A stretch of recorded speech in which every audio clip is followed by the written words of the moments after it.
ajma'in amma ba'd. Yang terhormat Kepala Sekolah SD Negeri Sendanggalan Ibu Nindita Winti Astuti SPD, yang kami hormati Bapak, Ibu, guru beserta staf karyawan-karyawati SD Negeri Sendanggalan.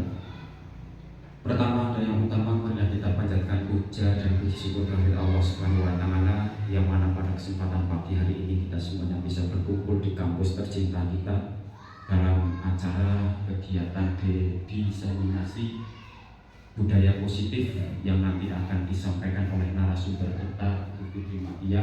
Mudah-mudahan dalam keadaan sehat dan kegiatan ini mendapatkan berkah manfaat untuk kita semuanya. Selanjutnya, sholawat dan salam senantiasa kita sampaikan kepada junjungan kita Nabi Muhammad SAW, yang saat kita harapkan syafaatnya di dunia terlebih besok di yaumil akhir. Bapak, Ibu yang kami hormati, izinkan saya di sini sebagai pembawa acara dalam acara kegiatan hari ini. Acara yang pertama adalah pembukaan, dilanjutkan acara yang kedua menyanyikan lagu kebangsaan, lagu Indonesia Raya, dan lagu Mars Kebumen, dilanjutkan pembacaan doa, dan untuk acara yang keempat yaitu pemaparan oleh narasumber. Selanjutnya acara yang kelima yaitu refleksi atau umpan balik, dan acara yang terakhir adalah penutup. Mari kita buka acara ini dengan membaca umbul kita bersama-sama. Al-Fatihah.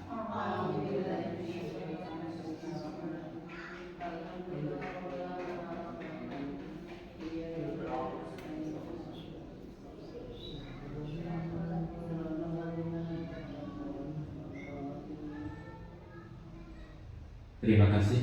Selanjutnya acara yang kedua menyanyikan lagu kebangsaan atau lagu Indonesia Raya, yang nanti akan dipandu oleh beliau Ibu Siti Fatimah SPP untuk sebagai dirija. Kepada Ibu Siti Fatimah kami persilakan. Kepada Bapak Ibu kami mohon untuk berdiri sejenak.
Terima kasih Bapak Ibu, kami persilakan untuk kembali.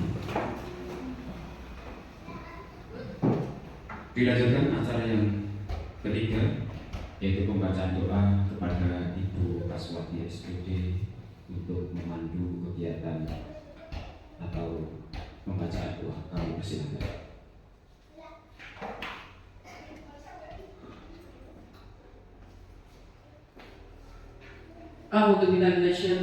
Bismillahirrahmanirrahim. Assalamualaikum warahmatullahi wabarakatuh. Waalaikumsalam warahmatullahi wabarakatuh. Yang terhormat Ibu Kepala Sekolah SD Sinandalam, yang saya hormati Bapak Ibu peserta CGP untuk hari ini, mudah-mudahan kita lancar sampai tujuannya tercapai. Pertama-tama marilah kita panjatkan puja puji syukur kehadirat Allah yang Maha Kuasa, yang alhamdulillah pada pagi siang hari ini diberi kenikmatan, kerahmatan, terutama yaitu nikmat sehat. Mudah-mudahan dalam rangka acara yang disediakan pada pagi hari ini, mudah-mudahan lancar dan Allah ridho. Tak lupa kita sanjungkan kepada junjungan Nabi Agung Muhammad Sallallahu Alaihi Wasallam, yang insyaallah beliaulah yang memberi syafaat di yaumil qiyamah. Amin ya rabbal alamin. Monggo sareng-sareng untuk menundukkan kepala. Mudah-mudahan dengan doa ini adalah diawali dengan kesuksesan peserta yang hadir untuk mengadakan, terutama yaitu Bapak Ibu guru yang merencanakan. Monggo bareng-bareng. A'udzubillahi minasyaitonir rajim. Bismillahirrahmanirrahim. Allahumma shalli ala sayyidina Muhammad wa ala ali sayyidina Muhammad sayyidil awwalina wal akhirin wa radhiyallahu anhu ashabi rasulillah ajma'in.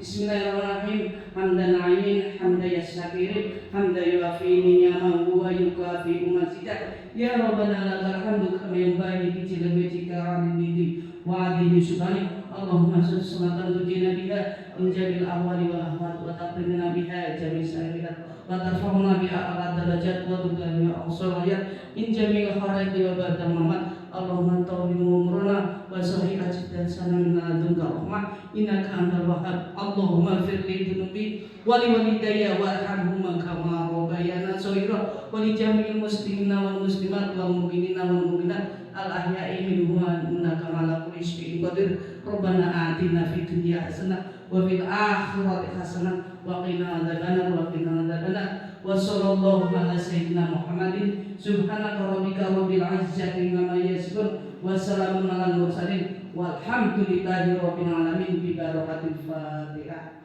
A'udzubillahi minasyaitonir rajim. Bismillahirrahmanirrahim.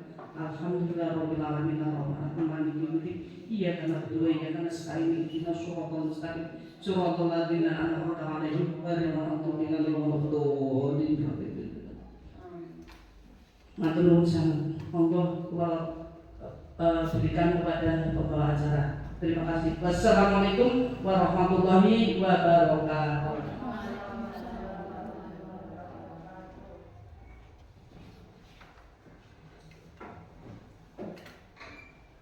Dilanjutkan acara yang keempat, yaitu sambutan oleh beliau Kepala Sekolah di Sinandalam yang akan disampaikan oleh beliau Ibu Nindita Widi Astuti. Kepada Ibu Nindita Widi Astuti kami persilakan.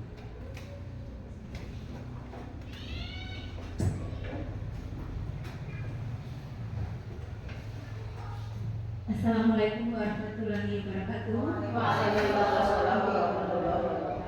Yang saya hormati Bapak Ibu guru serta staf KMSD Sinandalam.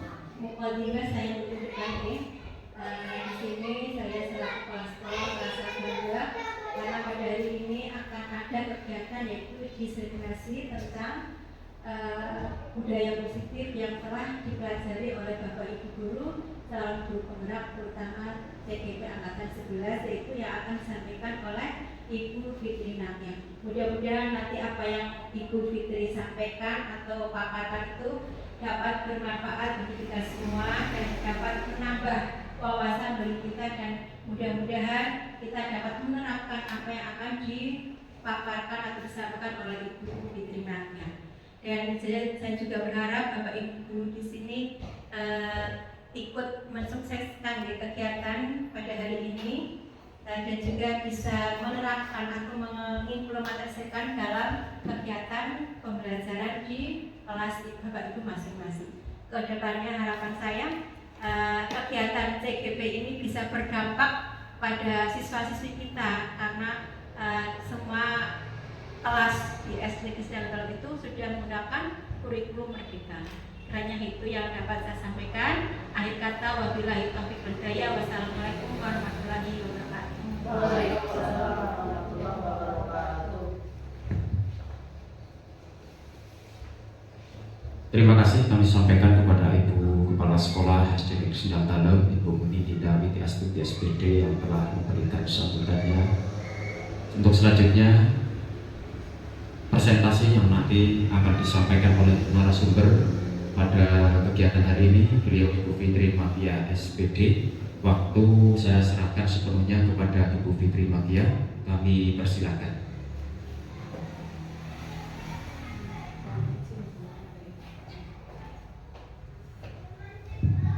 Assalamualaikum warahmatullahi wabarakatuh. Bismillahirrahmanirrahim. Alhamdulillahirabbil alamin wassalatu wassalamu ala asrofil anbiya'i wal mursalin wa ala alihi wa sahbihi ajmain, amma ba'du. Yang terhormat Ibu Nindita Witi Astuti SPD selaku Kepala Sekolah SD Negeri Sendang Dalam, dan tak lupa kepada Bapak Ibu Guru SD Negeri Sendang Dalam yang saya hormati. Izinkan saya hari ini saya berusaha untuk belajar bareng ya Bapak Ibu. Namun untuk awalannya terima kasih sekali karena Bapak Ibu Guru serta Kepala Sekolah bersedia hadir meluangkan waktunya untuk kita belajar bersama-sama dalam kegiatan diseminasi pada budaya positif di sekolah kita. Budaya positif atau diseminasi itu yaitu menyebarkan pemahaman dan penerapan pengalaman budaya positif. Jadi selama saya mengikuti pendidikan CGP calon guru penggerak, saya berusaha untuk berbagi sharing ilmu ya. Kita belajar bersama-sama dan sifatnya saya adalah tidak menggurui ya Bapak Ibu. Jadi kita belajar bersama-sama, kita belajar bareng-bareng. Nanti mbok misalnya saya dalam menyampaikan materi tentang budaya positif, banyak salahnya, banyak luputnya, pasti itu datangnya dari saya. Mohon minta kita nanti luruskan secara bersama-sama, Bapak Ibu. Next, ya untuk awalan Bapak Ibu, karena mungkin hari ini Bapak Ibu guru lelah ya mengikuti menjalankan kegiatan aktivitas hari ini. Mari kita senyum dulu ya Bapak Ibu. Bisa minta tolong berdiri sebentar Bapak Ibu. Kami persilakan untuk berdiri dulu dan silakan berhadapan-hadapan ya. Silakan instruksi saya Ibu, dengarkan instruksi saya. Jadi silakan berhadapan-hadapan, kemudian pandang wajah sebelahnya. Jangan jeruk makan jeruk ya Pak Indra. Ya silakan sambil senyum kita hitung selama 30 detik. Hanya senyum ya Bapak Ibu. Kita mulai, bisa ya senyum berhadapan-hadapan, pandang wajah temannya. Dimulai 1, 2, 3 senyum.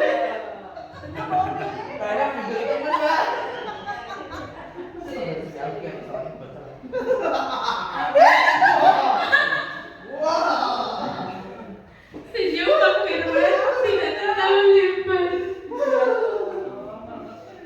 Ya, sepertinya sudah cukup ya Bapak Ibu. Nah, auranya sudah positif sekali ya. Tepuk tangan untuk kita semua. Jadi yang salah posisi. iya, seharusnya Bu Siva di sini ya Bu, dekat saya Bu. Akan segini Ya, next. Nah, saya termotivasi termotivasi dengan Pak Kus. Kemarin ada motivasi hari ini, saya berusaha untuk menampilkan moto hidup saya. Kita dalam menjalankan hidup pasti memiliki sebuah moto ya Bapak Ibu. Nah, ini adalah moto hidup saya. Hidup adalah tentang belajar, belajar, belajar, dan tumbuh. Jangan pernah menyerah pada impianmu. Jadi untuk seperti hari ini saya juga masih belajar ya Bapak Ibu. Saya berusaha belajar, belajar, dan belajar agar saya memperoleh pengalaman, agar kita semua memperoleh pengalaman. Karena apa? Dengan pengalaman tentu pemahaman kita akan semakin luas. Dengan pemahaman kita yang luas, pasti dalam kita mencapai sebuah tujuan itu akan mudah. Begitu ya Bapak Ibu.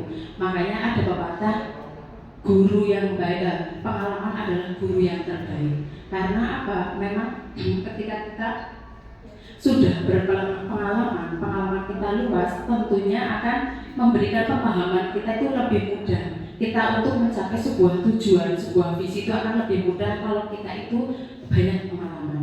Kemudian lakukan yang terbaik dan biarkan Tuhan yang mengatur sisanya. Jadi saya berusaha untuk menjalankan hidup saya dengan sebaik-baiknya. Saya hanya bisa berencana karena untuk menentukan hasilnya itu adalah Allah Subhanahu wa Ta'ala. Kita serahkan apa yang sudah kita usahakan, kita ikhtiarkan, nanti kita pasrah kepada Allah Subhanahu wa Ta'ala. Karena bagaimanapun Allah lah yang berhak menentukan hasil yang terbaik untuk kita. Belum tentu yang menurut kita baik itu adalah menurut Allah itu baik. Makanya kita ketika suatu visi kita, tujuan kita belum tercapai, kita harus berhusnuzon sama Allah karena itu pasti yang terbaik dari Allah yang akan diberikan kepada kita. Begitu ya Bapak Ibu. Next.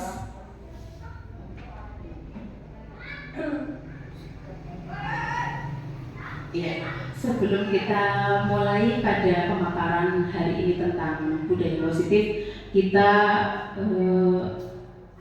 adakan kesepakatan forum diseminasi di Bapak Ibu. Kesepakatan ini adalah kesepakatan kita bersama. Itu sudah ada contohnya, ada beberapa contohnya, misalnya menghargai orang lain yang sedang berbicara atau menjadi pendengar yang baik. Nah, kita nanti dalam 1 jam ke depan akan membuat kesepakatan bersama. Kira-kira selain 2 contoh dari kesepakatan tersebut, kira-kira ada lagi yang ingin ditambahkan ya Bapak Ibu?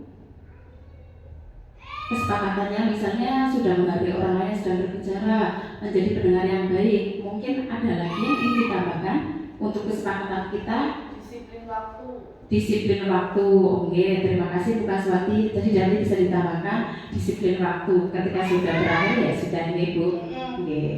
Terus ada lagi mengikuti sampai selesai. Misalnya tidak meninggalkan ruangan. Itu nggih, Pak. Boleh sambil minum. Oke, monggo minumnya mana Mas Firman? Iya boleh. Terus mungkin HP-nya gitu. HP-nya di silent. Oke, terima kasih nih Bapak Ibu. Ini adalah kesepakatan kita bersama. Jadi kita akui kesepakatan kita karena kita sudah membuat kesepakatan secara bersama-sama. Itu kira Bapak Ibu. Boleh minum, oke boleh. Tapi tetap mendengarkan, menghargai, menjadi pendengar yang baik, kemudian mengikuti sampai selesai. Oke, kita catat ya kesepakatan kita hari ini. Oke, dimulai. Ya, saya akan membacakan mulai dari sekolah. Sekolah merupakan salah satu lingkungan yang dapat menumbuhkan budaya positif dalam mempersiapkan murid yang akan menjadi anggota masyarakat di masa depan.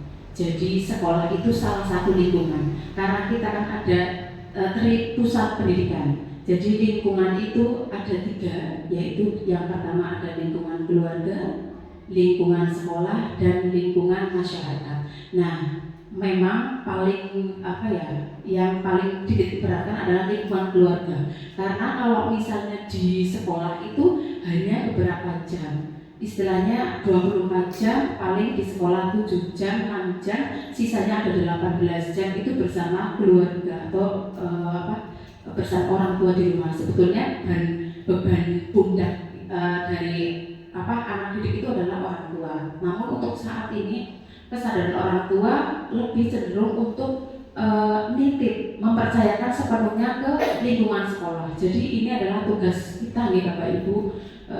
Bapak Ibu guru itu adalah tugasnya ini, yang istilahnya harusnya ada juga kolaborasi dari keluarga, tapi kebanyakan orang tua itu lebih mempercayakan kepada Bapak Ibu guru, karena kadang anak-anak itu lebih percaya itu kepada Bapak Ibu gurunya daripada orang tuanya. Kemudian peran guru yaitu mendidik dan menuntun murid agar menjadi individu yang tumbuh dengan baik dari kepribadian, karakter, dan prestasinya. Jadi ini adalah tugas kita, menuntun murid dengan segala kodratnya, mendidik murid dari segi kepribadiannya, karakternya, juga prestasinya. Sehingga tugas guru yaitu membiasakan agar murid dapat memiliki disiplin positif, menumbuhkan motivasi intrinsik, mandiri, dan bertanggung jawab untuk menciptakan budaya positif di masa depannya. Jadi ini tugas Bapak Ibu guru, tugas kita semua, yaitu agar anak itu dapat membiasakan budaya positif melalui pembiasaan-pembiasaan yang kita berikan, kita lakukan setiap harinya. Kemudian menurut itu Ki Hajar Dewantara itu kan filosofinya adalah menuntun murid dan kita bisa menjadi sistem AMON, yaitu kita bisa menerapkan pembiasaan itu melalui sistem AMON, yaitu ing madya manguntarso ingarso sumtulodo ing madya manguntarso dan tuturi nada yani. Jadi ketika di depan kita dijadikan contoh, kita bisa memberikan teladan yang baik untuk anak didik kita. Karena sekarang misalnya kita melakukan pembiasaan sholat zuhur misalnya, Bapak Ibu gurunya masih dengan HP-nya masing-masing. Kita bisa menyuruh anak, Mas, Mbak sholat, tidak mungkin.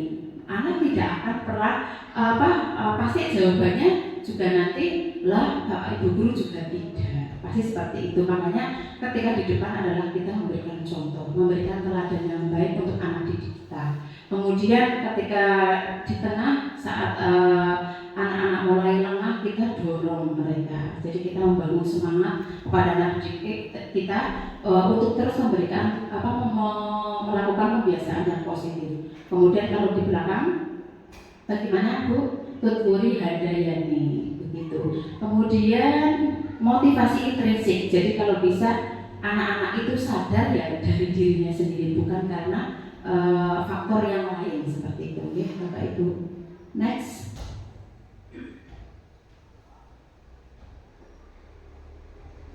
Ya, tadi kita di awal judulnya saja budaya positif. Budaya positif itu apa nih Bapak Ibu? Budaya positif merupakan kebiasaan dalam menerapkan nilai-nilai kebajikan untuk mencapai keselarasan hidup berperilaku sesuai keyakinan yang mengarah ke dalam keselamatan dan kebahagiaan hidup. Budaya positif merupakan paradigma untuk menyelesaikan masalah melalui motivasi intrinsik siswa. Jadi kita bangun karakter siswa melalui pembiasaan-pembiasaan yang kita lakukan setiap hari, yang diharapkan adalah motivasi secara internalnya dari dalam diri siswanya itu sudah tertanam. Makanya tadi sesuai yang di depan adalah kita betul-betul menjadi teladan bagi murid kita, seperti itu. Kemudian menerapkan nilai-nilai kebajikan. Jadi kebiasaan-kebiasaan yang dilakukan oleh siswa itu mengacu pada nilai-nilai kebajikan. Apa itu nilai-nilai kebajikan, Bapak Ibu?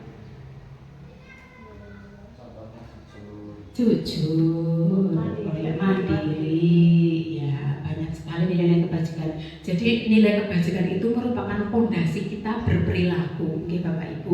Nanti lebih lanjutnya kita bahas di nilai-nilai kebajikan di setelah apa ini? Nanti di slide-slide berikutnya ya. Nah, kita masuk ke konsep inti budaya positif. Jadi budaya positif yang ada di sekolah kita bisa lakukan melalui 6 langkah nih Bapak Ibu. Jadi yang pertama ada perubahan paradigma belajar. Kemudian yang kedua ada disiplin positif. Yang ketiga, nilai-nilai kebajikan. Nah, ini nanti yang akan kita bahas setelah disiplin positif. Kemudian yang keempat, ada kebutuhan dasar manusia. Yang kelima, ada keyakinan kelas. Dan yang terakhir, ada segitiga resolusi. Nah, kita bahas satu persatu nih Bapak Ibu. Untuk yang pertama, pembelajaran dengan paradigma baru. Apa sih itu Bapak Ibu? Pembelajaran dengan paradigma baru. Maksudnya apa nih Bapak Ibu? Paradigma. Paradigma itu apa Bapak Ibu? Pemikiran, cara pandang, mindset. Jadi pembelajaran dengan paradigma baru. Nah, ini yang akan kita lakukan sebelum kita melaksanakan budaya positif. Apa itu tadi? Paradigma baru dengan cara pandang yang baru. Cara pandang yang seperti apa? Nah, bisa di next Bu. Nah, pembelajaran dengan paradigma baru.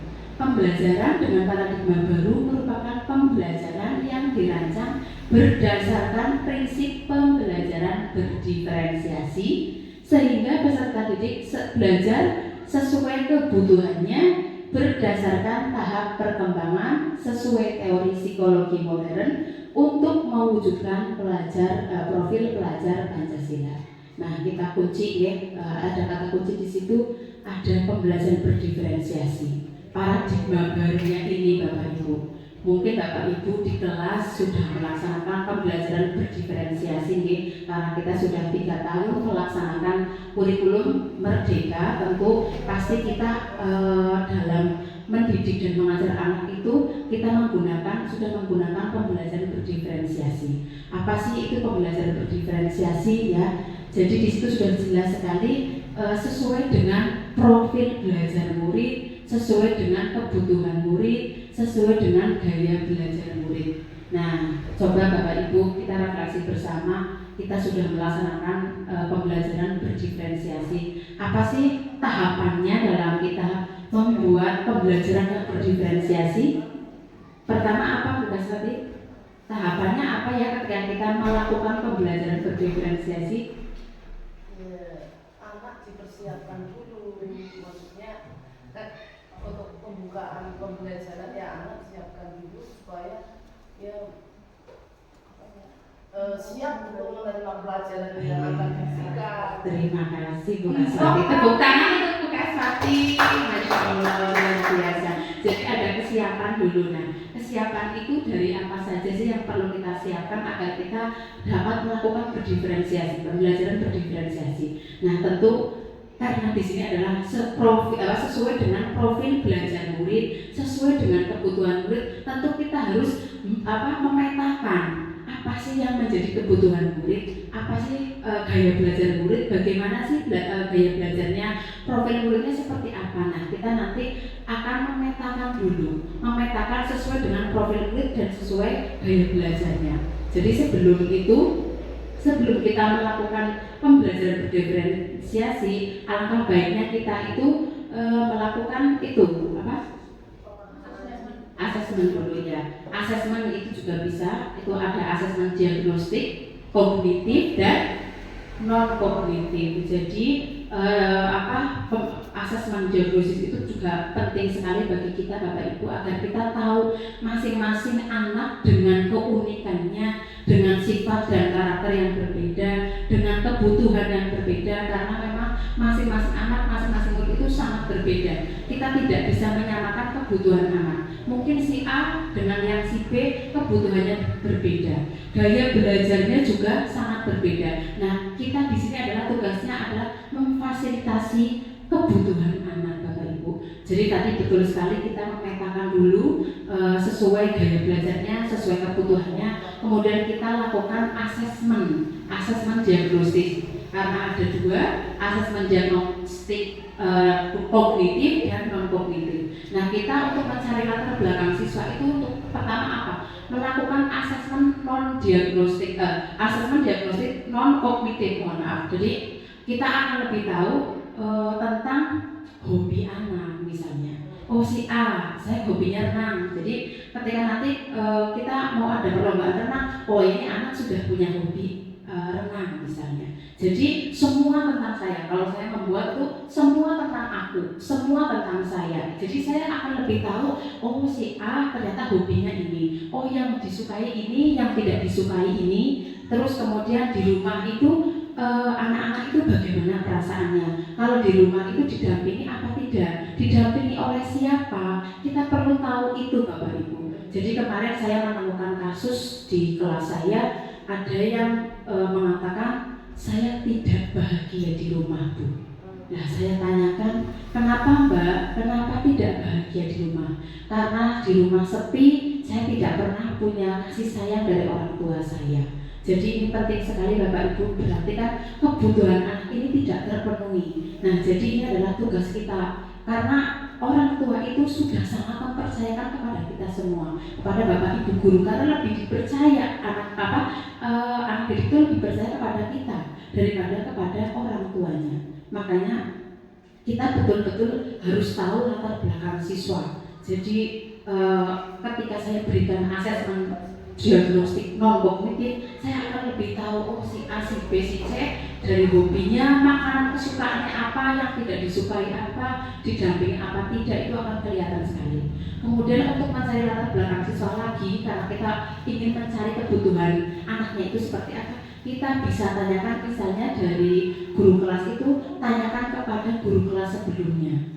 Jadi kita bisa tahu, misalnya saya kelas 4, saya tanya ke Bu Siva selaku guru kelas 3, si A seperti apa Bu, si B seperti apa. Ini menambah informasi, kevalidan data kita yang akan kita kumpulkan. Oh ternyata anak ini memang betul gaya belajarnya dia harus di luar kelas misalnya. Oh dia dengan harus lari-lari dulu misalnya, kita memberikan penjumlahan atau perkalian, oh dia harus balap-balapan dulu Bu misalnya. Itu kan memperkuat kita, oh berarti ternyata gaya belajar si A seperti ini. Seperti itu Bapak Ibu. Baik gitu, terus selanjutnya ada lagi Bapak Ibu untuk kita melakukan pembelajaran berdiferensiasi, yaitu raport. Penilaian raport kita juga bisa menilik di sebelumnya. Misalnya sekarang kan ajaran baru, bisa kita tilik kembali atau kita bisa buka kembali raportnya. Raport anak itu oh dia mahir di apanya, seninya kah, mungkin seni musiknya atau seni budayanya, atau mungkin matematikanya atau bahasa Inggrisnya atau PJOK-nya mungkin yang muncul. Nah di situ kita bisa lihat oh ternyata memang betul si A itu mahir di sini. Nah kita bisa kumpulkan data-data itu Bapak Ibu untuk kita bisa mempermudah untuk melakukan pembelajaran berdiferensiasi. Begitu Bapak Ibu, mohon diluruskan kalau saya salah.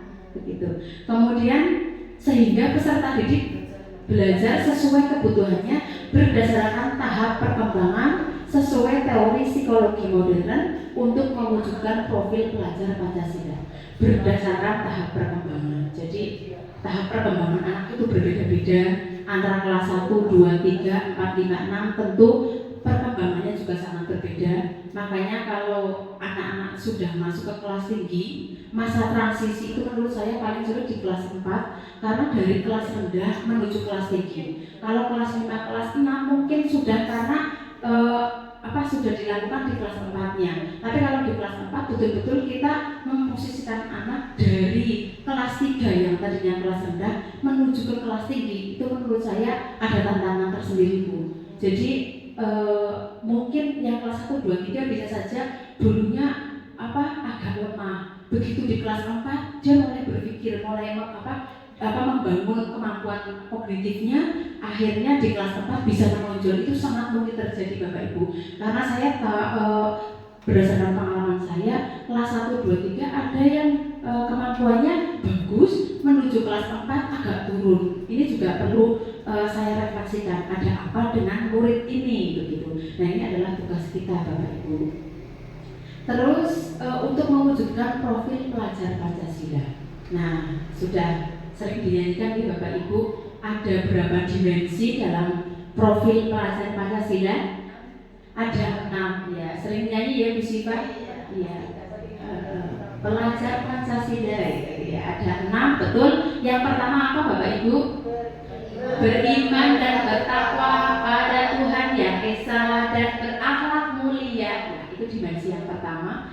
Kebetulan untuk tahun ini, semester ini saya juga melakukan P5 di dimensi yang pertama, yaitu beriman dan bertakwa pada Tuhan Yang Maha Esa ya.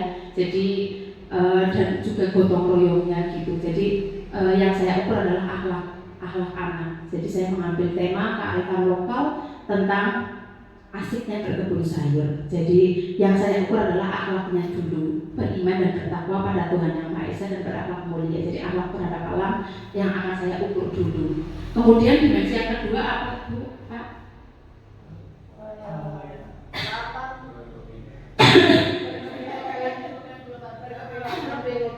Berkebinekaan global, terus gotong royong, mandiri, kreatif dan bernalar kritis ya. Ya, ini dua yang kalau P5 saya mau membuat yang akan saya ukur itu 2 dimensi. Itu minimal Bu Menteri 2 sudah cukup. Oke, next. Nah, ada miskonsepsi tentang teori kontrol. Miskonsepsi, apa itu Bapak Ibu miskonsepsi? Konsep yang tidak sesuai atau kesalahpahaman, misalnya Bapak Ibu kesalahpahaman tentang teori kontrol. Yang pertama, ini karena ada 4. Yang pertama, ilusi guru mengontrol murid. Nah, ini adalah kesalahpahaman bahwa guru itu bisa mengontrol murid ya. Kemudian yang kedua, ilusi bahwa kritik dan membuat rasa bersalah mampu menguatkan karakter. Sama sekali tidak Bapak Ibu menurut saya. Karena ketika saya melakukan pembelajaran, ketika ada anak yang melanggar, istilahnya saya berikan sindiran untuk membuat rasa bersalah misalnya, sama sekali tidak mempan kalau saya Bapak Ibu. Mungkin Bapak Ibu nanti beda pengalamannya. Jadi justru malah membuat rasa bersalah itu membuat semakin down, semakin bersalah, semakin dirinya itu merasa tidak berharga. Begitu Bapak Ibu. Kemudian ilusi yang ketiga yaitu bahwa semua penguatan positif efektif dan bermanfaat ya. Jadi tidak semua penguatan positif efektif dan bermanfaat, tidak di Bapak Ibu. Kemudian yang terakhir, ilusi bahwa orang dewasa berhak memaksa. Ini kadang saya sendiri sering memaksa anak, misalnya tidak mengerjakan PR gitu kan, harus dipaksa tanpa kita tahu alasannya apa. Jadi langsung dipaksa, kerjakan di luar misalnya, seperti itu. Next. Ya. Mengubah paradigma stimulus respon ke pendekatan teori kontrol. Nah, jadi stimulus respon itu sudah dianggap kurang baik nih Bapak Ibu. Jadi kita lebih ke teori kontrolnya. Untuk yang pertama, stimulus respon, realitas atau kebutuhan kita sama. Ini salah atau betul Bapak Ibu? Salah ya, karena kebutuhan murid itu antara murid satu dengan yang lain berbeda. Contohnya saja kita lah Bapak Ibu. Saya dengan Bu Kaswati kebutuhannya juga berbeda nih Bapak Ibu. Bu Kaswati beda, kebutuhannya yang lain. Kalau saya kebutuhannya apa ya? Kasih sayang. Bu Kaswati apa Bu? Ya, pasti berbeda nih Bapak Ibu. Kita saja pasti kebutuhannya berbeda, apalagi murid. Satu dengan yang lain pasti berbeda kebutuhan. Nah, makanya kita luruskan di teori kontrolnya. Realitas atau kebutuhan kita itu berbeda. Nyatanya itu memang berbeda. Satu murid dengan murid yang lain sangat berbeda kebutuhannya. Makanya itu tadi kita petakan gaya belajarnya, kebutuhannya pasti akan berbeda. Kemudian yang kedua, semua orang melihat hal yang sama. Ini masih kurang bagus Bapak Ibu, kurang tepat ya. Kita ke teori kontrol ya. Setiap orang memiliki gambaran berbeda-beda. Jadi antara satu orang dan yang lain pasti memiliki paradigma yang berbeda atau gambaran yang berbeda. Kemudian yang ketiga, kita mencoba mengubah orang agar berpandangan sama dengan kita. Ini kalau yang ada malah kita bertengkar. Kalau ujung-ujungnya selalu memaksa orang, mengubah orang agar bisa berpandangan sama dengan kita. Ini nggak bisa Bapak Ibu. Makanya kita ada di teori kontrolnya, yaitu kita berusaha memahami pandangan orang lain tentang dunia. Begitu ya Bapak Ibu. Kemudian berperilaku buruk dilihat sebagai suatu kesalahan. Ini masih saya lagi. Saya guru yang penuh dengan keterbatasan nih Bapak Ibu. Jadi ketika murid melakukan kesalahan, pasti saya menghukumnya dengan itu kesalahan. Nah, padahal di teori kontrol semua perilaku memiliki tujuan. Anak melanggar pasti ada tujuannya, ada alasan, ada penyebabnya, begitu. Kemudian orang lain bisa mengontrol saya. Ini menurut saya dulu saya seperti ini. Orang lain bisa mengontrol saya. Mungkin saat saya kuliah dulu, saat masih sekolah, saya dikontrol terus sama kakak saya. Menurut saya itu baik. Oh, ada yang peduli dengan saya, ada yang mengontrol dengan saya. Ternyata tidak. Kalau misalnya saya dikontrol saja sama kakak-kakak saya, ternyata mungkin saya melanggar bisa saja. Nah, itu kan kembali lagi ke kitanya. Hanya Anda yang bisa mengontrol diri Anda. Hanya kita, ya Bapak Ibu. Kemudian saya bisa mengontrol orang lain. Kita tidak bisa Bapak Ibu. Kita tidak bisa mengontrol orang lain. Semua itu kembali kepada kita. Kemudian pemaksaan ada pada saat bujukan gagal. Nah, ini juga masih sering saya lakukan Bapak Ibu kalau di kelas. Saya sering memaksa ketika saya sudah gagal merayu, besok bawa bekal ya, nah anak bawa bekal. Kalau enggak, saya gagal, besok kalau enggak bawa bekal enggak boleh masuk kelas. Nah, itu kan tidak baik nih Bapak Ibu. Itu masih saya lakukan dan mudah-mudahan dari kita sharing bersama seperti ini bisa mengubah paradigma saya, pemikiran saya untuk bisa lebih baik dari hari ini. Kemudian harusnya itu tidak pemaksaan tapi kolaborasi dan konsensus menciptakan pilihan-pilihan baru. Jadi harusnya itu ada kolaborasi Bapak Ibu. Ketika anak tidak membawa bekal, ditanya dulu kenapa lah. Kita arahkan untuk nanti anak itu bagaimana biar bisa membawa bekal seperti itu. Kemudian yang terakhir, model berpikirnya menang kalah. Itu tidak baik ya Bapak Ibu, kurang tepat. Jadi model berpikirnya harusnya adalah menang. Begitu ya Bapak Ibu. Ya, next Putri. Nah, kita sudah ke materi yang kedua dalam budaya positif, yaitu disiplin positif. Apa sih disiplin positif itu Bapak Ibu? Disiplin apa sih? Apa yang ada dalam benak kita? Kata disiplin seperti itu. Tepat waktu, patuh, tertib. Ya, apa sih disiplin positif itu? Nah, kalau tadi disiplin itu berkaitan dengan patuh, taat, tertib, ya, tepat waktu. Coba Bu, next. Nah, ini disiplin positifnya. Disiplin berasal dari kata disiplina yang artinya belajar. Disiplin mengacu pada disiplin diri yang memiliki tanggung jawab terhadap apa yang dilakukannya berdasarkan nilai-nilai yang diyakini. Nilai-nilai kebajikan ya Bapak Ibu. Jadi berkaitan dengan tanggung jawab. Jadi disiplin itu lebih ke belajar tanggung jawab. Nah, kalau disiplin positif itu apa Bapak Ibu?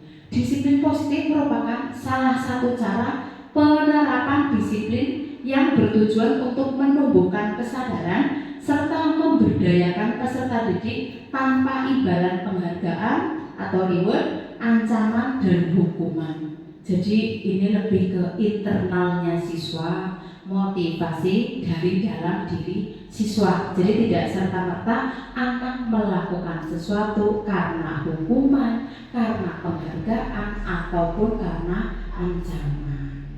Sudah pernah begini Bapak Ibu mengalami sudah punya pengalaman kita melakukan anak itu agar manut, agar bisa disiplin itu harus kita hukum dulu atau kita kasih reward atau penghargaan biar anak didiknya itu mau. Itu ada. Kalau saya Bapak Ibu, kalau Ibu Bapak bagaimana? Pernah seperti itu? Pernah. Iya, sama saja. Nah, kita belajar bersama-sama ya Bapak Ibu untuk memperbaiki itu semua. Sebagai pendidik, tujuan kita adalah menciptakan peserta didik yang memiliki disiplin diri sehingga mereka berperilaku mengacu kepada nilai-nilai kebajikan universal atau nilai-nilai kebajikan yang kita sepakati dan memiliki motivasi intrinsik dalam perubahan perilaku ke arah yang lebih baik. Ini yang tadi saya sampaikan Bapak Ibu. Jadi bagaimana kita menggiring siswa, membiasakan siswa agar melakukan sesuatu itu ya memang karena motivasi dari dalam dirinya sendiri, bukan karena faktor yang lain. Oke, Bapak Bu Kasati, betul sekali. Next, Bu. Ya, kita menginjak ke materi yang ketiga, yaitu nilai-nilai kebajikan. Tadi di awal sudah kita singgung sedikit tentang nilai-nilai kebajikan di Bapak Ibu. Menurut Bapak Ibu, apa sih nilai-nilai kebajikan itu? Nilai-nilai kebajikan. Nilai-nilai kebaikan, betul. Ya, nilai-nilai yang kita yakini, nilai-nilai yang menjadi fondasi kita. Ya, menjadi acuan kita dalam kita berperilaku. Next. Nah, ini ada contoh-contoh tentang nilai kebajikan. Ada dari profil pelajar Pancasila, Ibu Primary Years Program atau PYP, dan keterampilan hidup atau life skill. Nah, tadi sudah disinggung ya, sudah betul sekali nilai-nilai kebaikan atau nilai-nilai yang disepakati bersama lepas dari suku bangsa, agama, bahasa maupun latar belakangnya. Nah, namun kita batasi ya Bapak Ibu, kita batasi karena kita di dalam kurikulum Merdeka itu dimensinya ada di profil pelajar Pancasila. Jadi kita meyakini nilai-nilai kebajikan yang ada dalam profil pelajar Pancasila, yang dimana ada 6 dimensi yang tadi sudah kita bahas ya Bapak Ibu. Ada beriman dan bertakwa pada Tuhan Yang Maha Esa, berkebinekaan global, gotong royong, mandiri, kreatif, dan bernalar kritis. Ini yang akan kita gunakan untuk kedepannya. Jadi kita meyakini nilai-nilai kebajikan yang ada dalam profil nilai kebajikan yang lain itu sudah bagus sekali, dan itu menurut saya sudah sesuai dalam profil pelajar Pancasila. Next. Ya. Kebutuhan dasar manusia. Kita ke materi yang keempat, yaitu kebutuhan dasar manusia. Ketika seorang murid melakukan suatu perbuatan yang bertentangan dengan nilai-nilai kebajikan atau melanggar peraturan, hal itu sebenarnya dikarenakan mereka gagal memenuhi kebutuhan dasar mereka. Nah, ini yang seperti tadi sudah saya jelaskan di depan, bahwasanya ketika anak melakukan sesuatu, anak melanggar sesuatu, itu pasti karena ada tujuannya, ada kebutuhan mereka yang tidak terpenuhi. Kebutuhan dasar kita juga pasti berbeda-beda nih Bapak Ibu. Nah, kebutuhan dasar manusia itu apa sih Bapak Ibu? Next. Apa sih itu kebutuhan dasar manusia? Nah, kebutuhan dasar manusia adalah segala sesuatu yang kita lakukan untuk mendapatkan apa yang kita inginkan. Jadi segala sesuatu yang kita lakukan untuk mendapatkan apa yang kita inginkan.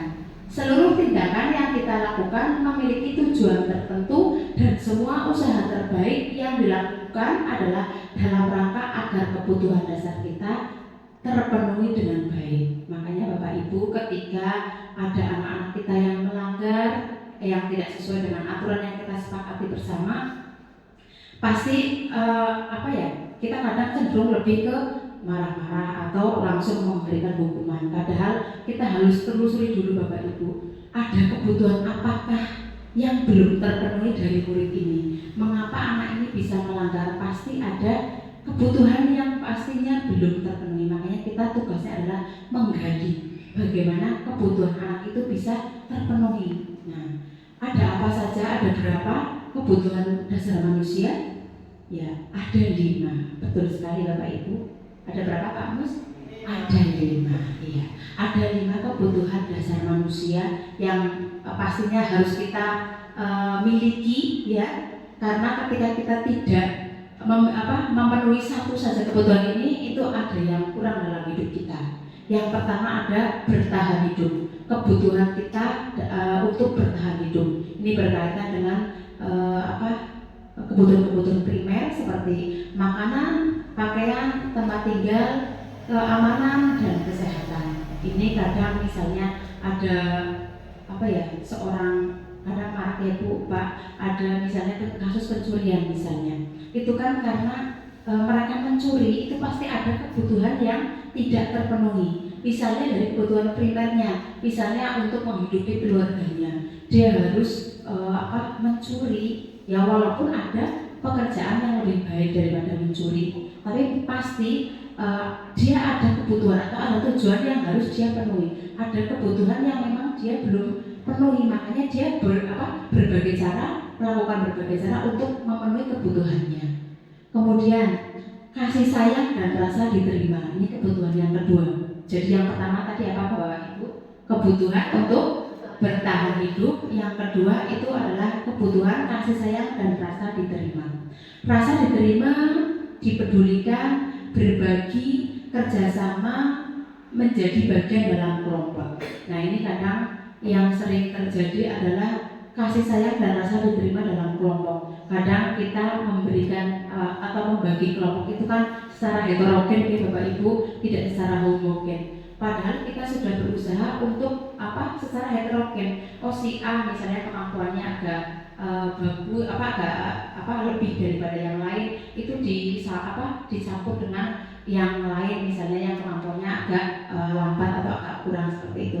Tapi justru malah ada respon dari anak-anak yang kurang itu malah minder misalnya. Saya merasa tidak diakui dalam kelompok, saya tidak pernah dilibatkan. Mungkin karena saya bodoh, mungkin karena saya tidak bisa seperti teman-temannya. Itu kan perlu kita luruskan. Jadi sebagai guru kita harus bisa menggali bagaimana kemampuan anak ini dan agar anak ini itu dapat diterima oleh kelompoknya seperti itu. Kemudian lanjut ke kebutuhan yang ketiga yaitu kekuasaan. Itu berkaitan dengan harga diri, keinginan untuk dianggap, memimpin prestasi, diakui atau didengar. Nah ini kadang ada seperti kemarin kasus anak-anak yang berantem di lapangan seperti itu bisa berarti karena kebutuhan untuk berkuasa. Penguasaannya itu dia sudah berambisi, aku loh yang paling hebat di sini misalnya. Itu kebutuhan Bapak Ibu.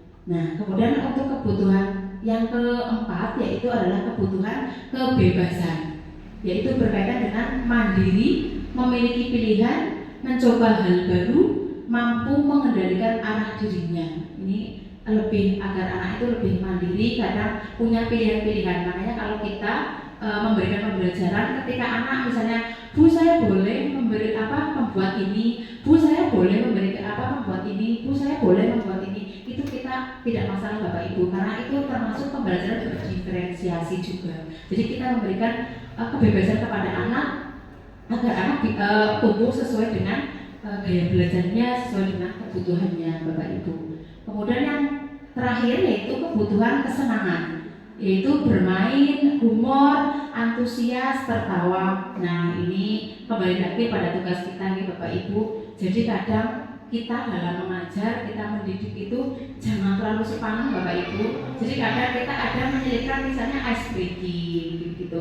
Jadi kesannya ke anak itu tidak belajar itu membosankan misalnya. Anak-anak itu ternyata butuh kesenangan, butuh tertawa, butuh humoris. Jadi makanya kadang kalau kita sebagai teman misalnya kita bisa bercanda, walaupun ada saatnya kita serius ya serius, saatnya kita bercanda juga bercanda seperti itu. Itu 5 kebutuhan dasar kita nih Bapak Ibu, ada 5. Apa saja Bapak Ibu? Kebutuhan untuk bertahan hidup, kasih sayang dan rasa diterima, kekuasaan, kebebasan dan kesenangan. Ya tentu kalau kita ada satu saja kebutuhan yang tidak terpenuhi, tentu ada yang sangat kurang Bapak Ibu. Next. Nah, setelah kita belajar tentang kebutuhan, tentu kita kita bisa belajar lagi yaitu tentang motivasi perilaku manusia. Apa sih itu motivasi Bapak Ibu? Motivasi dorongan.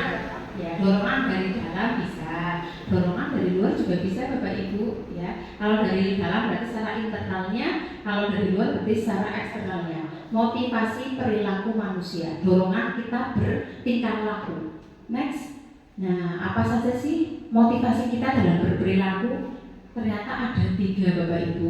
Kita melakukan sesuatu ada motivasinya pastinya ya.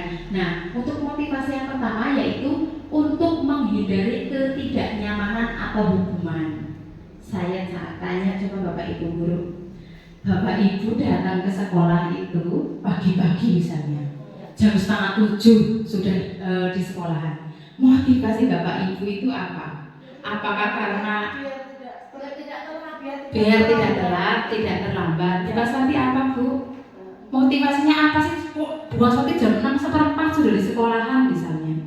Motivasinya apa Bu? Apa biar tidak dimarahi Bu Kepala Sekolah? Bukan.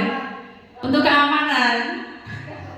Biar bisa melihat Saya Bu, Iya.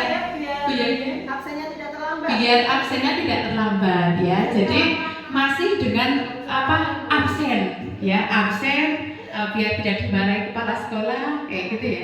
Untuk menghindari ketidaknyamanan atau hukuman. Nah, kalau bisa ini dihindari Bapak Ibu ya. Jadi ini masih kurang tepat. Jadi motivasi kita berperilaku baik itu ya harusnya sesuai dengan hati nurani kita, bukan karena dipaksa, karena dihukum, karena biar absennya terpenuhi. Banyak pekerjaan. Ya. Agar bisa menyaksikan anak-anak, menyambut kedatangan anak-anak. Oke, terima kasih Bu Umi, luar biasa. Kemudian motivasi yang kedua yaitu untuk mendapatkan imbalan atau penghargaan dari orang lain. Nih Putri, misalnya Putri datang pagi sekali, apakah biar dipuji Ibu Kepala Sekolah?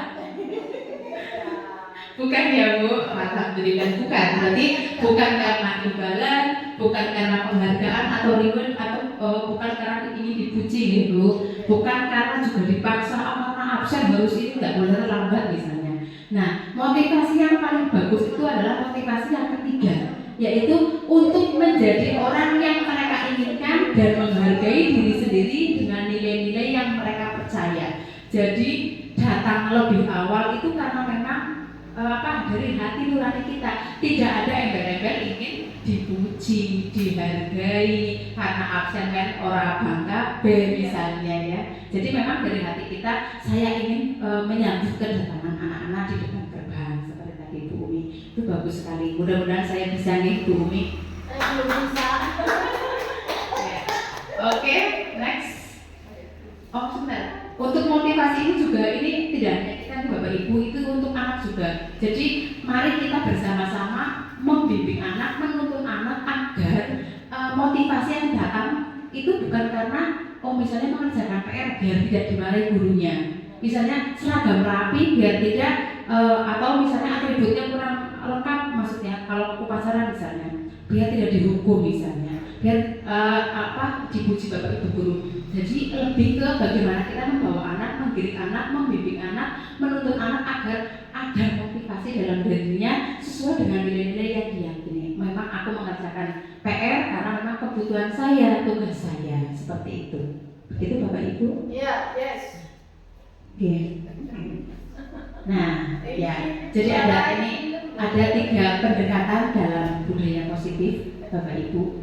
Ada 3 pendekatan, okay? Jadi yang pertama ada hukuman, yang kedua ada konsekuensi, yang ketiga ada restitusi. Tadi kita sudah menyinggung banyak tentang hukuman ya Bapak Ibu. Seperti di gambarnya juga itu sudah hukuman tidak terencana atau tiba-tiba. Saya punya pengalaman Bapak Ibu dan masih sangat saya ingat sampai hari ini. Ada anak yang tidak mengerjakan PR tanpa saya tahu penyebabnya, tanpa saya tahu alasannya, saya langsung mengeluarkan ke luar kelas. Jadi silakan kamu keluar. Padahal saya tidak tahu kenapa anak itu tidak mengerjakan PR. Itu iya. inisialnya S, ya. Itu saya keluarkan sampai anaknya itu nangis, tidak disuruh masuk juga tidak mau. Itu karena kesalahan saya sebagai guru dengan penuh keterlibatan saya. Jadi saya menghukum anak yang tidak mengerjakan PR. Ada misalnya buku tidak disampuli, saya langsung nggak usah ikut pelajaran. Nah, itu sangat tidak baik Bapak Ibu. Mari kita belajar bersama-sama nih Bapak Ibu. Ini kalau hukuman itu tidak terencana, tiba-tiba. Kemudian murid tidak tahu apa yang akan terjadi atau tidak dilibatkan. Nah, kita aja belum membuat kesepakatan gitu ya. Kok tiba-tiba anak sudah dihukum, kecuali di awal kita sudah memberikan kesepakatan. Anak-anak kesepakatan kita apa? Oh, mengerjakan tugas dengan tepat waktu. Nah, kita bisa tanyakan tentang kesepakatannya. Oh, anak-anak sesuai kesepakatan kelas kita, kalau tidak mengerjakan PR bagaimana? Begitu. Jadi tidak langsung serta-merta menghukum anak. Ini sangat tidak baik. Nah, mudah-mudahan saya bisa memperbaiki perilaku saya. Kemudian bersifat satu arah. Hanya dari guru itu. Pokoknya yang terbaik itu ya dari gurunya. Pokoknya anak itu selalu salah. Begitu. Itu hukuman. Pokoknya yang paling baik adalah instruksi saya, peraturan saya itu adalah yang paling baik, yang paling berhasil. Itu seperti itu, hanya satu arah. Dan bersifat hukuman fisik atau psikis. Nah, kadang saya pernah dulu ya Bu, pernah ada kalau misalnya tidak bisa, kamu anak tidak bisa, kayak gini bodoh sekali. Itu dulu saya pernah mendengar waktu saya awal di sini, itu saya ngeri sekali. Ternyata kata-katanya, mohon maaf dari Bapak Ibu guru dulu ada, ketika tidak bisa langsung siap gunting misalnya. Saya tidak tahu gunting-guntingnya untuk apa, tapi anak itu sudah sangat down, sangat takut, sudah ibaratnya anak itu mau maju bagaimana kalau sudah takut di awal seperti itu. Itu hukuman. Kalau bisa kita bisa menghindari ya Bapak Ibu, jangan ke hukuman.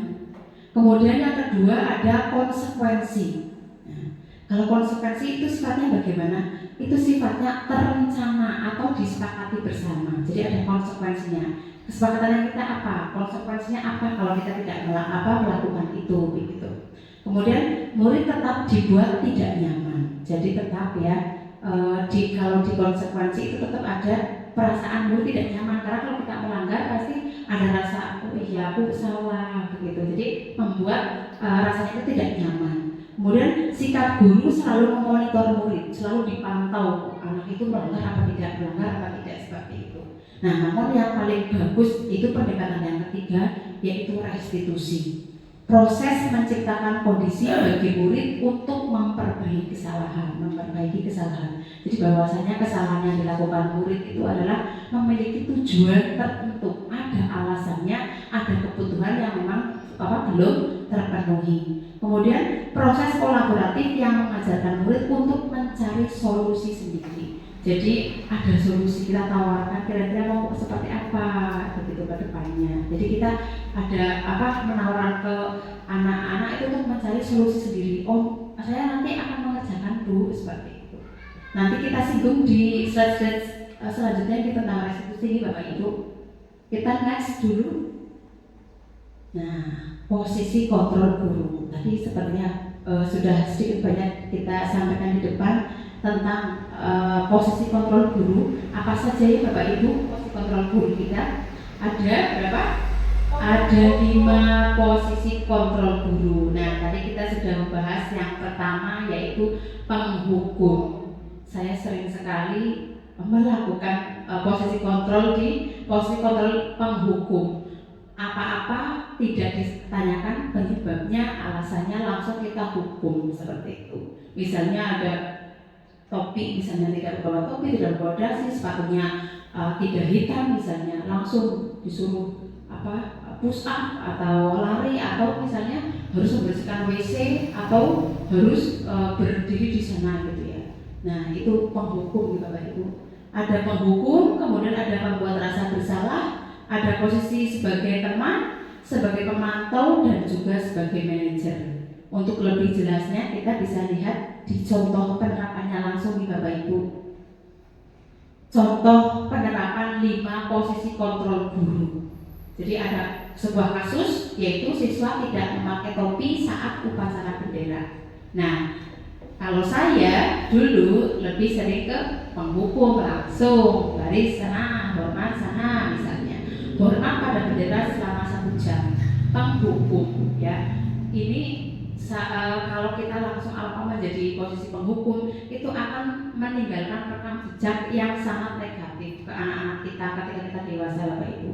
Contoh, saya pernah waktu SMA saya suruh hormat bendera 1 jam, beneran 1 jam saya hormat. Padahal saya itu karena apa? Itu masih ospek, bukan ospek, mos, iya. Masih mos, saya di situ memakai, karena dulu saya dari SMP desa, SMP 6 Kebumen, jadi memang dari aturan itu tidak seperti di kota. Jadi saya memakai rok karena dulu tidak memakai jilbab gitu, Bapak Ibu mohon. Jadi pakainya rok pendek, tapi belahannya cuma 1. Padahal kalau SMP kan harusnya 2. Begitu di SMA 2, di situ ada tiba-tiba saja ada aturan harus belahannya 2 di rok. Nah saya kan dari SMP, toh itu paling seminggu juga saya harus sudah ganti pakai rok SMA.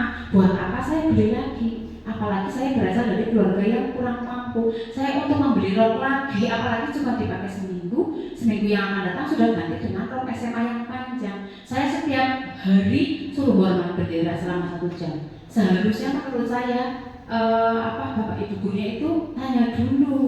Jadi tanyakan kenapa saya memakai rok seperti itu, karena memang aturan di SMP 6 itu seperti itu. Jadi masalah belahan rok itu memang tidak menjadi masalah, tapi begitu di SMA 2 menjadi masalah. Ini sampai saat ini saya masih sangat ingat sekali Bapak Ibu guru yang menghukum saya sampai keringat dingin 1 jam suruh itu di tengah-tengah terik matahari seperti itu.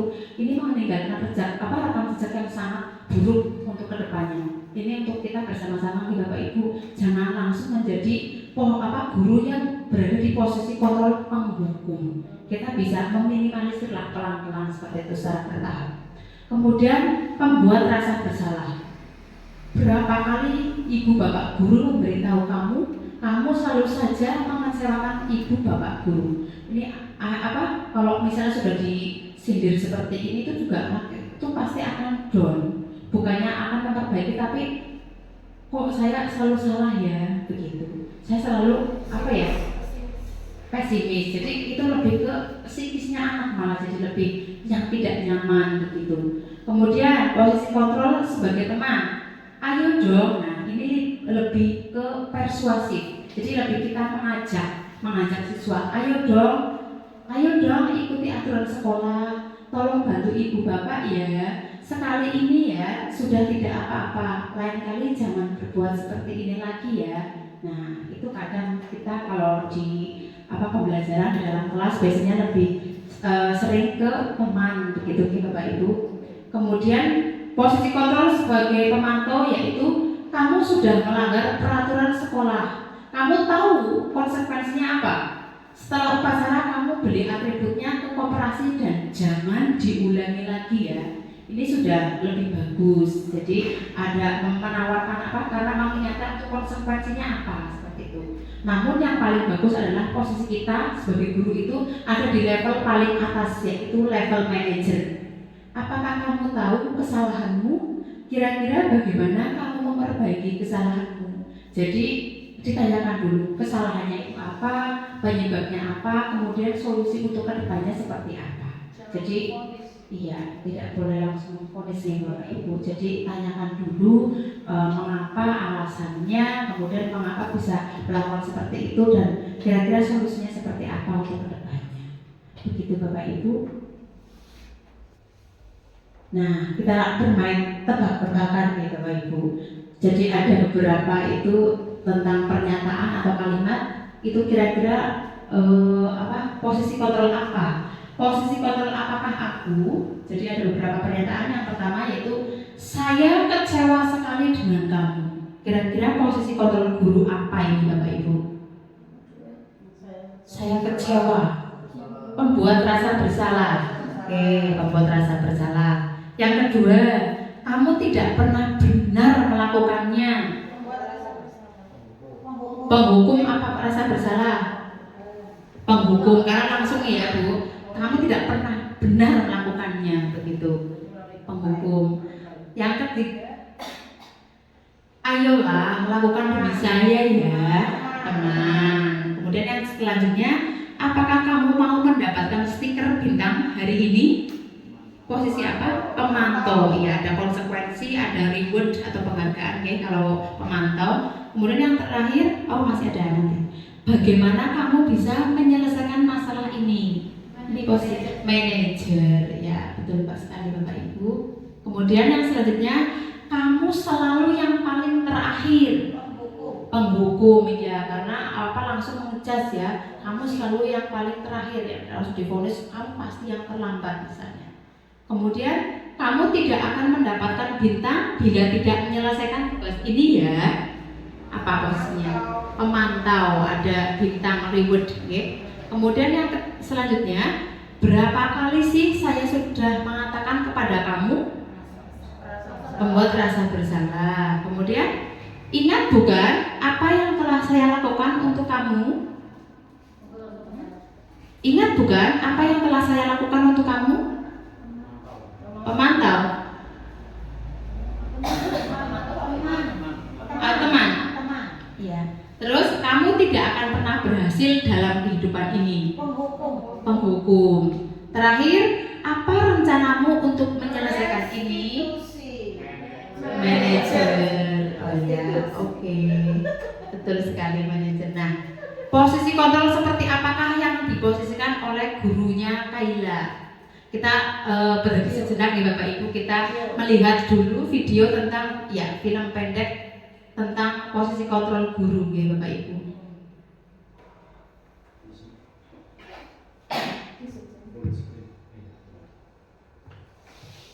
Coba kita perhatikan baik-baik posisi posisi gurunya Kaila itu posisi kontrol yang mana ya Bapak Ibu? Judulnya tentang terlambat.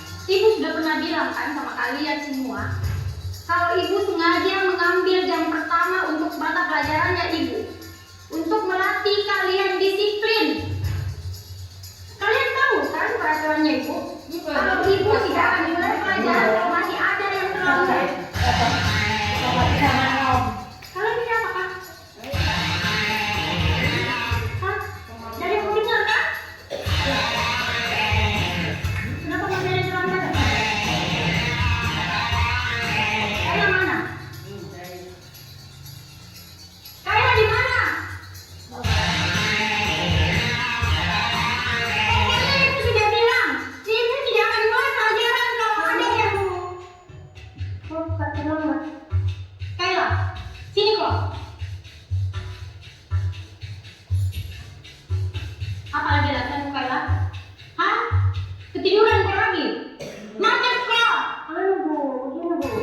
Mentong kau Kayla, jangkel, gara-gara kau kita semua itu tidak belajar. Mentong ini, hukum saya Bu.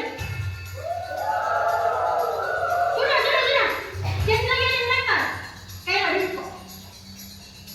Tapi ingat kok besok, kalau kau masih terlambat begini, ibu tidak akan mulai pelajaran lagi.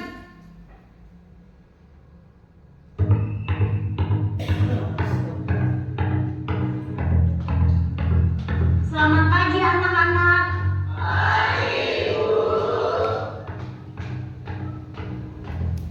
Betul-betul ini kayak lagi. Tidak ada kabar-kabarnya. Kemarin sudah dilempari nih gara-gara terlambat masuk kelas. Ada yang tahu kemana Kayla?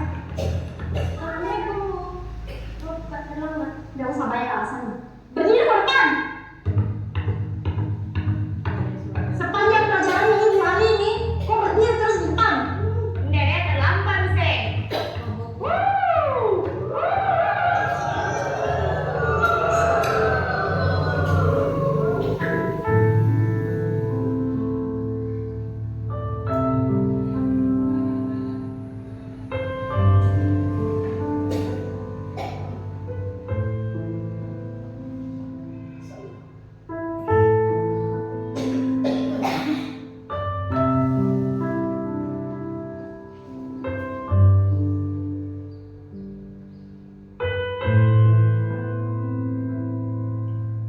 Sudah 1 jam lebih nih Kayla tidak datang. Kira-kira dia tahu kemana Kayla? Mungkin hari ini tidak masuk ibu, karena aku tidak kasih surat ke orang tuanya.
Saya tidak masuk sekolah.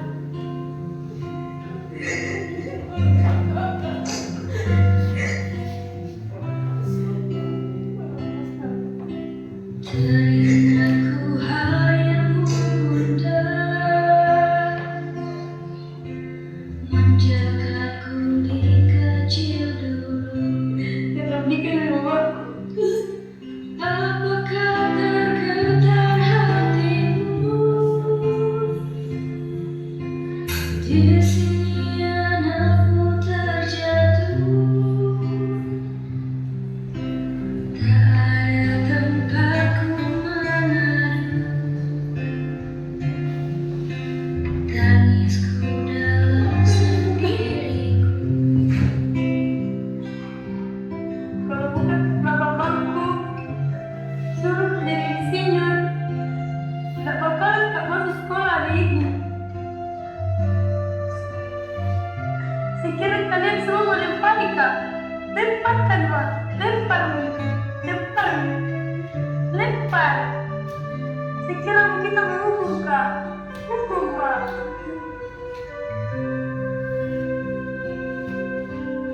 Apakah tergetar hatimu?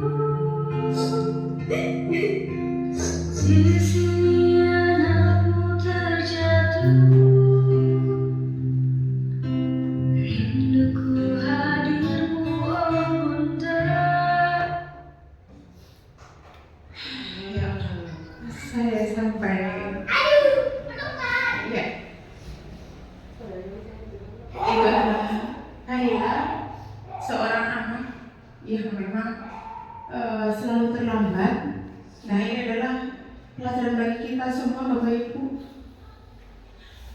Kayla dengan anak yang istilahnya sebetulnya itu rajin, tapi karena setiap hari terlambat karena keadaannya.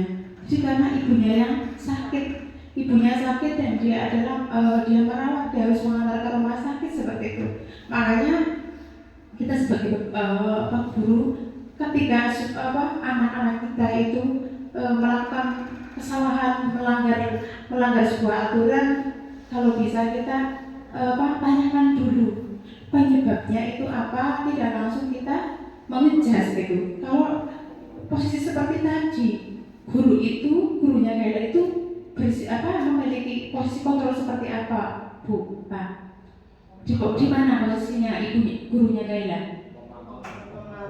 Pemantau dan penghukum. Jadi lebih baiknya lagi kalau tadi ibu gurunya Kayla itu tidak langsung menghukum. Coba kalau dia di posisi manajer ya, pemantau dan manajer. Jadi tanyakan dulu, tidak langsung mengejas kenapa Kayla terlambat. Padahal ada keadaan yang memaksa dirinya untuk dia bisa melakukan pelanggaran atau bisa karena dia terlambat itu karena sesuatu hal, yaitu karena mamanya sakit dan akhirnya meninggal dunia. Ini untuk perbaikan kita semua, Bapak Ibu, jangan berada di posisi penghukum. Walaupun kalau penghukum itu sebetulnya kadang juga perlu, misalnya murid-murid kita itu berada di pelanggaran yang sudah sangat berat, misalnya kayak narkoba dan sebagainya, itu memang kita perlu, walaupun tidak kita langsung nggak langsung menghukum seperti itu ya Bapak Ibu.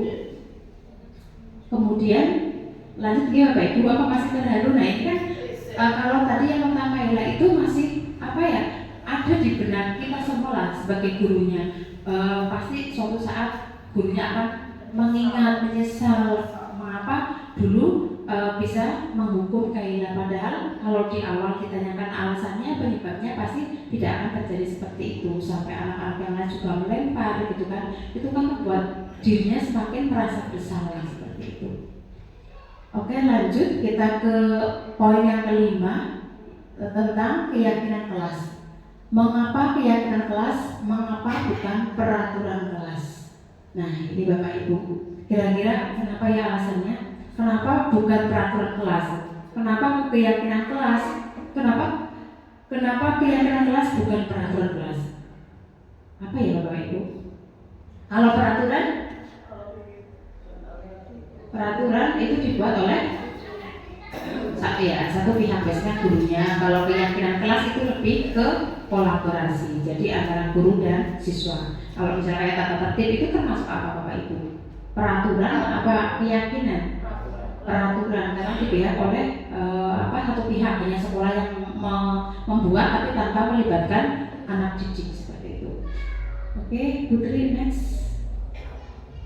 Nah, pembentukan keyakinan kelas. Nah ya, pembentukan keyakinan kelas. Yang pertama bersifat abstrak, yang kedua berupa pernyataan universal, yang ketiga dibuat dalam pernyataan yang positif, kemudian yang selanjutnya sedikit saja agar mudah diingat, kemudian sesuai dengan kondisi sekolah atau kelas sehingga mudah diterapkan, dan yang terakhir semua warga sekolah atau warga kelas dilibatkan saat membuat keyakinan kelas. Biasanya Bapak Ibu guru kok kalau sudah awal ajaran baru pasti sudah membuat nih Bapak Ibu tentang keyakinan kelas, keyakinan atau kesepakatan yang kita sepakati bersama. Next Bu. Nah,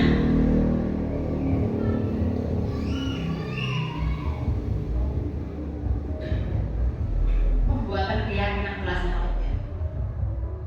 Nah, ini prosesnya nih Bapak Ibu. Jadi ada 6 tahapan dalam kita membuat keyakinan kelas seperti itu. Tahapan pembuatan keyakinan kelas. Langkah-langkah utama dalam menetapkan keyakinan kelas serta pendalamannya. Jadi kita ada langkah-langkahnya ya Bapak Ibu. Yang pertama berdiskusi, memunculkan peraturan-peraturan yang perlu ditaati oleh warga kelas. Nah, ini adalah kita berdiskusi dulu. Kira-kira anak-anak itu peraturan kelasnya apa? Atau keyakinan kelasnya itu apa yang kita sepakati. Kemudian mengubah peraturan-peraturan menjadi kalimat yang positif. Jadi jangan tidak itu kita ganti dengan kata yang lebih positif. Kemudian menyarikan peraturan menjadi nilai-nilai keyakinan kelas. Jadi apa yang diyakini dari pembuatan aturan yang disepakati seperti itu. Kemudian berdiskusi mengenai gambaran perilaku. Nah, diskusi dulu kira-kira kita itu membuat tabel T ya Bapak Ibu. Tampak seperti, tidak tampak seperti. Kemudian berdiskusi mengenai peran seluruh warga kelas. Jadi kita membuat tabelnya juga. Jadi ini untuk bagaimana sih perilaku yang kita yakini seperti itu. Dan kemudian yang terakhir meninjau ulang keyakinan kelas. Nah, dari waktu ke waktu, iya betul. Jadi ada 6 tahapan di Bapak Ibu. Jadi yang pertama adalah kita berikan, misalnya kalau kita membuat peraturan atau keyakinan kelas melalui sticky note, kita bisa membagikan sticky note dulu ke anak-anak. Kita kira-kira yang menjadi kesepakatan kita 1 semester ke depan itu apa? Silakan dituliskan. Kalau sudah dituliskan, ditempel di depan, kemudian kita kelompokkan ya kan, misalnya ada beberapa yang hampir sama kita kelompokkan, kemudian kita ubah menjadi kalimat yang lebih positif. Misalnya jangan membuang sampah sembarangan. Misalnya kita ganti buanglah sampah pada tempatnya. Misalnya jangan terlambat misalnya, tapi diganti datanglah lebih awal seperti itu Bapak Ibu. Jadi ketika kita menemui anak itu melanggar peraturan, kalau kita sudah ada keyakinan kelas, kita bisa ajukan kita tanyakan ke keyakinan kelasnya. Kalau misalnya anak-anak sudah mulai terlambat, padahal di keyakinan kelas kita anak-anak itu harus berangkat lebih awal. Kita tanyakan, mengapa Mas Mbak bisa terlambat begitu? Keyakinan kelas kita apa seperti itu. Jadi memang sudah kita buat bersama, otomatis tahu nanti konsekuensinya apa karena dia sudah melanggar seperti itu. Kemudian yang terakhir dari pendekatan budaya positif yaitu tentang segitiga restitusi. Apa sih itu segitiga restitusi? Tadi di awal kita sudah menyinggung sedikit tentang restitusi, tentang cara menangani masalah dengan kolaborasi begitu ya. Coba kalau ini apa? Segitiga restitusi, apa itu? Next Bu. Nah, segitiga restitusi yaitu suatu proses dialog yang dijalankan oleh guru agar dapat menghasilkan murid yang mandiri dan bertanggung jawab. Jadi lebih ke mandiri dan tanggung jawab. Jadi proses pemecahan masalah kita bareng-bareng kolaborasi antara guru dengan siswa. Kita tanyakan mengapa melanggar, alasannya apa seperti itu. Terus kemudian pelajaran maksudnya kalau untuk kedepannya bagaimana seperti itu. Jadi ada 3 tahapan restitusi, segitiga restitusi makanya dibuat segitiga karena ada 3 sisinya ya. Yang pertama menstabilkan identitas, yang kedua validasi tindakan yang salah, dan yang terakhir menanyakan keyakinan. Next dulu. Nah, menstabilkan identitas. Jadi di awal kita menstabilkan emosinya dulu, kita redakan emosinya dulu. Berdasarkan prinsip membuat kesalahan adalah bagian dari proses pembelajaran. Anak melakukan kesalahan pasti ada tujuan, ada perilaku atau kebutuhan yang memang pasti belum terpenuhi. Jadi membuat kesalahan itu adalah bagian dari proses pembelajaran. Misalnya kata-kata yang digunakan untuk menstabilkan identitas yaitu berbuat salah itu wajar. Tidak ada manusia yang sempurna. Ibu atau bapak juga pernah melakukan itu. Ibu atau bapak tidak mau mencari siapa yang salah, tapi ibu bapak ingin mencari solusi dari permasalahan ini. Kamu berhak merasa begitu. Jadi tidak langsung menghukum, menjudge kamu salah, padahal salah itu wajar. Nah itu kan adem sekali kalau kita mendengar kata-katanya nih Bapak Ibu. Mudah-mudahan kita bisa menerapkan segitiga restitusi ini ya Bapak Ibu. Next Bu, yang kedua adalah validasi tindakan yang salah. Berdasarkan prinsip setiap perilaku berupaya memenuhi suatu kebutuhan. Nah pasti ada kebutuhan yang belum terpenuhi, ada tujuannya mengapa anak melakukan pelanggaran seperti itu. Kamu pasti punya alasan mengapa melakukan hal itu. Padahal kamu bisa melakukan yang lebih buruk dari ini ya. Kamu patut bangga karena telah melindungi sesuatu yang penting buat kamu. Jadi ini misalnya ada anak yang istilahnya diambil barangnya atau misalnya uangnya begitu. Jadi misalnya dia marah, nah kita bisa menggunakan ini. Kamu patut bangga melindungi karena telah melindungi sesuatu yang penting buat kamu. Jadi jangan kamu melakukannya, itu kan kurang baik ya Bapak Ibu. Kemudian yang terakhir, kamu melakukannya karena mempertahankan sesuatu yang penting bagimu. Itu boleh kita berikan pernyataan seperti itu kepada anak. Kemudian yang terakhir yaitu menanyakan keyakinan. Berdasarkan prinsip teori kontrol bahwa pada dasarnya kita termotivasi secara intrinsik, secara internal kita. Motivasi atau dorongan kita berperilaku yang baik itu dari dalam diri siswa. Apa keyakinan kelas kita? Kita tanyakan. Karena sudah kita sepakati bersama, apa keyakinan kelas kita? Nilai-nilai apa yang telah disepakati bersama? Seperti apa gambaran sebuah kelas yang ideal menurut kamu? Kamu ingin menjadi orang yang seperti apa? Nah, itu seperti itu Bapak Ibu. Jadi ada 3 tahapan segitiga restitusi. Yang pertama menstabilkan identitas, yang kedua validasi tindakan yang salah, dan yang terakhir menanyakan keyakinan. Ya, bisa di next. Contoh penerapan segitiga restitusi.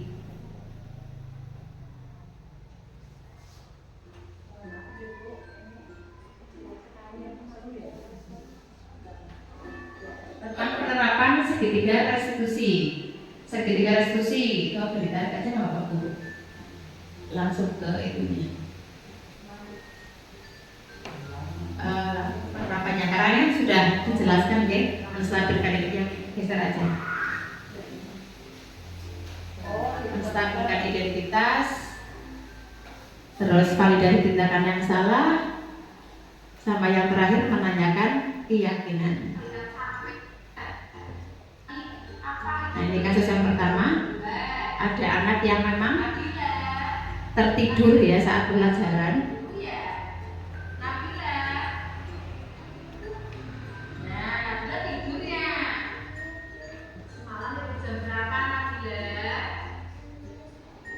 Malam sekali tidurnya kata Bila, tanpa sekali sekarang kamu terlihat capek, terlihat ngantuk ya. Menurut Nabila yang sudah dilakukan Nabila betul apa salah?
Tadi kasus pertama yaitu tadi ada Nabila yang memang tertidur saat pelajaran. Kira-kira kalau kita terapkan tadi dalam segitiga restitusinya, yang pertama yaitu apa? Bapak Ibu, tentang menstabilkan identitas. Itu kira-kira apa tadi? Tadi jelas nggak Bapak Ibu? Menstabilkan identitasnya di mana ya? Karena Nabila itu tidur ya kan saat pelajaran berlangsung. Jadi kita stabilkan identitasnya dulu. Jadi kita tanyakan ya, Nabila tidurnya malam sekali gitu ya, malam sekali sekarang mengantuk begitu. Kemudian kita validasi tindakan yang salah. Itu betul apa salah Nabila gitu ya. Ternyata Nabila itu sudah mengakui kesalahannya karena memang dia menjadi rugi ya. Tidak mengikuti pembelajaran. Kemudian yang ketiga adalah menanyakan keyakinan kelas kita bagaimana begitu. Jadi harus memperhatikan Bapak Ibu itu. Seperti itu ya Bapak Ibu. Next Bu. Oh iya sudah selesai dari ujung di akhir. Oh iya.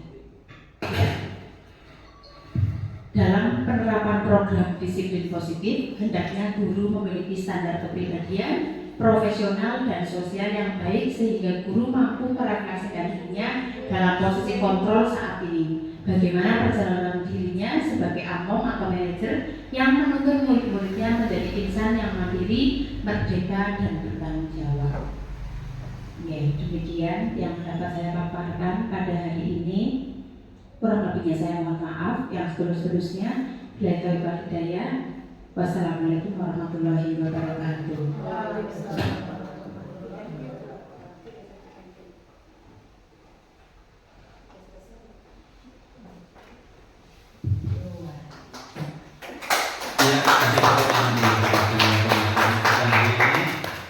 Baik Bapak Ibu, selanjutnya sebelum kita berlanjut di acara selanjutnya, terima kasih kepada Ibu Fitri Mahdiah yang sudah memberikan materi hari ini yang sangat luar biasa hingga menambah pemahaman kita tentang menyikapi tentang kebutuhan anak di sekolah kita. Selanjutnya untuk acara atau di sesi terakhir kita berikan kepada Bapak Ibu semuanya untuk memberikan tanggapan atau pesan atau bahkan nanti barangkali ada umpan balik dan sebagainya. Kami persilakan satu saja karena ini waktunya, mohon maaf sudah nanti kita ada kegiatan lagi. Mungkin dari Bapak Ibu guru silakan, kami beri kesempatan satu untuk memberikan tanggapan atau lain sebagainya. Ya, silakan Putri. Ya, sebelumnya Assalamualaikum warahmatullahi wabarakatuh. Ya, pemaparan tadi dari Bu Fitri Mahdiah luar biasa, lengkap, komplit ya. Itu menjadi pengalaman bagi saya bahwa ketika kita dalam menangani masalah ternyata kita harus melalui proses yang 3 tadi ya. Saya mungkin sebelumnya belum melaksanakan 3 proses itu. Saya kedepannya akan berusaha dan semoga kedepannya juga bisa lebih bijaksana lagi ketika kita dalam menangani masalah dengan siswa. Mungkin seperti itu saja dari saya. Wabillahi taufiq wal hidayah. Wassalamualaikum warahmatullahi wabarakatuh. Waalaikumsalam warahmatullahi wabarakatuh. Ya, demikian dari Bu Trikuwati yang telah menguatkan kita, namun belum lengkap. Sepertinya kalau Ibu Kepala Sekolah juga belum memberikan refleksi sebagai penutup di acara kita hari ini. Monggo kami persilakan kepada Bu Kepala Sekolah. Oke, terima kasih. Ini saya ingin melakukan refleksi. Yang pertama, perasaan saya ketika mengikuti kegiatan ini, saya juga merasa bangga karena kepada Bu Fitri yang sudah mendestinasikan budaya positif yang sudah dipelajari di modul CGP. Yang kedua, perasaan saya juga sedih karena tadi sewaktu saya melihat film Highlight. Ibu guru kalian, sikap ibu guru kalian itu memang kalau dulu mungkin Bapak Ibu guru itu melakukan seperti itu ya. Kita tidak menanyakan dulu alasannya kenapa kok bisa terlambat, langsung menjas kamu harus apa, dan itu mudah-mudahan nanti juga kedepannya kita sebagai Bapak Ibu guru itu tidak melakukan hal itu, tapi kita juga harus melakukan tahapan seperti yang dilakukan, yaitu tahapan segitiga restitusi. Kemudian pembelajaran yang saya ambil itu hari ini saya sangat bangga pada Bapak Ibu guru semua, ternyata sudah ada perubahan dari yang tadinya belum mengetahui tentang apa sih segitiga restitusi dalam menyelesaikan masalah. Ternyata ada gambaran bahwa ternyata untuk menyelesaikan masalah, baik masalah di sekolah ataupun di rumah, itu sebaiknya kita menggunakan tahapan segitiga restitusi.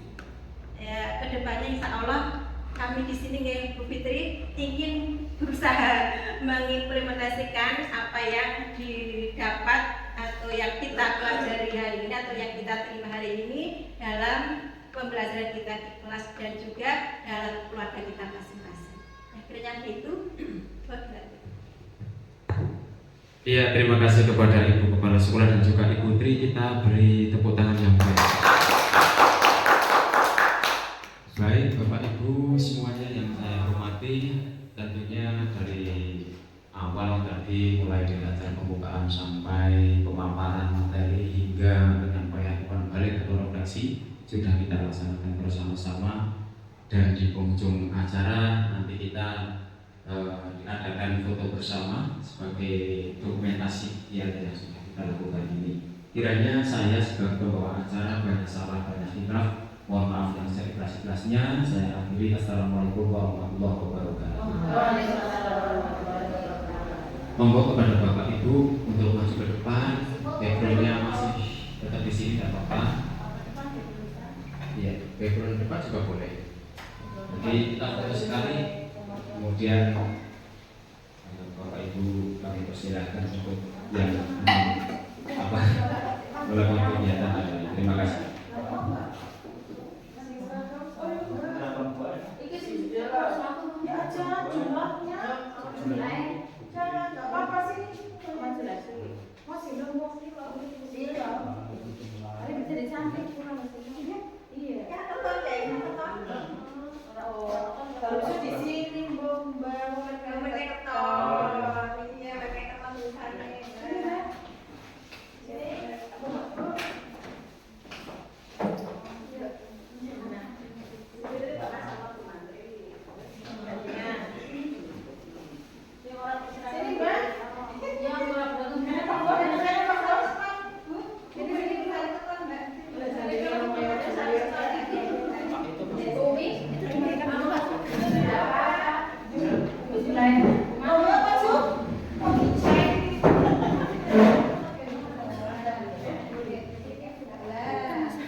Coba pakai ini.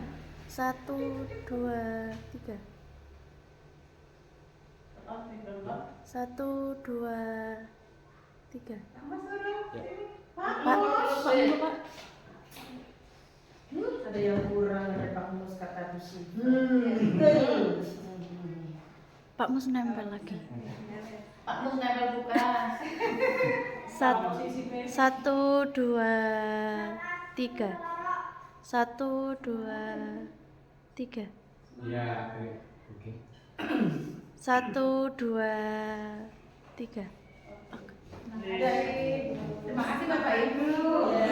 Cuma luar biasa.